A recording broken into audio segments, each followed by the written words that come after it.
desa dalam suatu desa. Tadi kan ada 7 ya. Ada yang tahu tidak sekretaris untuk apa? Terus kepala urusan pemerintah fungsinya untuk apa? Ada yang tahu tidak? Oh iya, boleh ke depan gitu. Coba jelaskan ya ke depan. Ya. Tadi yang disebutkan sama Bilkis kan ada 7 ya. Coba sama Inggris sekarang dijelaskan ada apa saja. Coba yang pertama. Ya. Sekretaris desa merupakan pembantu utama kepala desa dalam melaksanakan tugas fungsi. Dua, kepala urusan pemerintahan. Kepala urusan pemerintahan bertanggung jawab atas pelaksanaan pembinaan wilayah dan masyarakat. Tiga, kepala urusan pembangunan. Kepala urusan pemerintahan bertugas merencanakan dan mengawasi pelaksanaan pembangunan desa.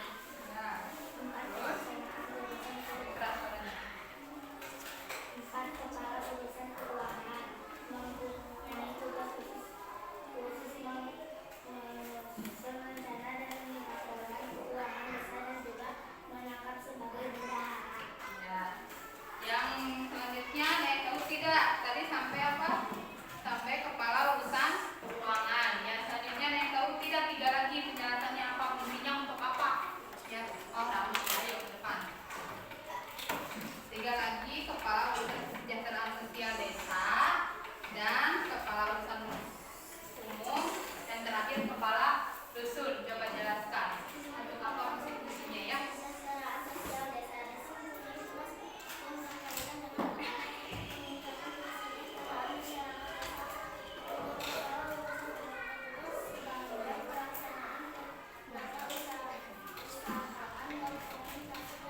Asik.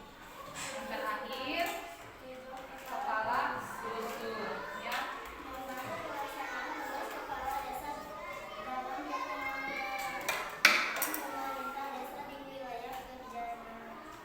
Oke ya.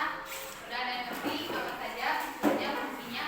Coba ya nanti Ibu akan membuat soal. Kalian diskusi di sini ada 4 kelompok ya. Kalian diskusi.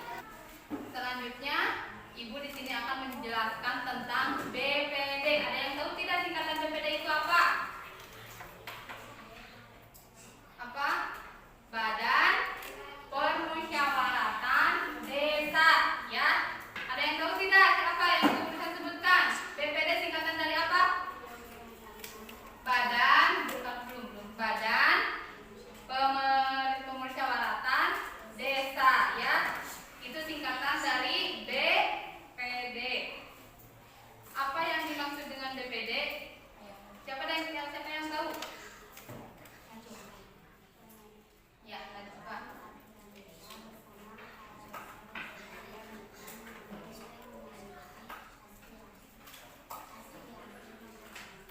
Ya.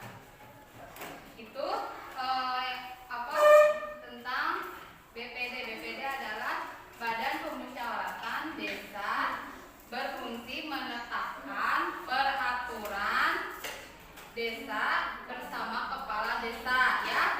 BPD juga berperan menampung dan menyalurkan aspirasi masyarakat ya.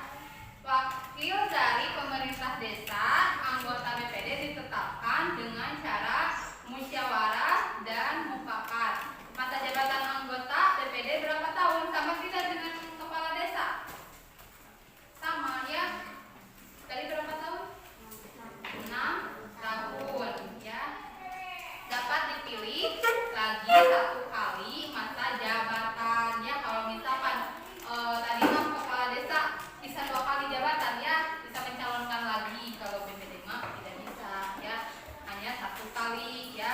Jumlah anggota BPD harus ganjil. Kalau ganjil berarti berapa? Bisa 5 ya, 11 ya, maksimal 11 orang ya. Susunan organisasi BPD terdiri atas pimpinan dan anggota. Pemimpin BPD terdiri dari ketua, 1 orang wakil dan 1 orang sekretaris ya. Selanjutnya Ibu di sini akan menjelaskan tentang lembaga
sini kalian ngerti paham tidak yang barusan Ibu jelaskan dan yang teman-teman kalian jawab tentang pemerintahan lembaga-lembaga penentuan pemerintahan desa, PPD dan kecamatan, paham tidak?